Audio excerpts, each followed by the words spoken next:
本所刑警以15:50接获民众报案位于和仁社区矿区有一部砂石车载运砂石因为机电故障的关系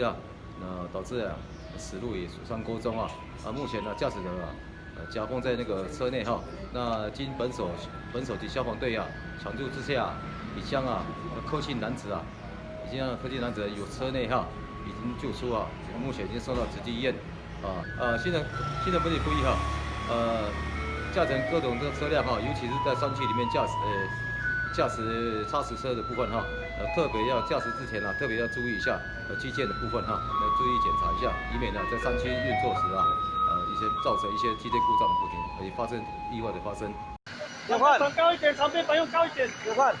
你照体上，你照体上，我在摄影，你照体上。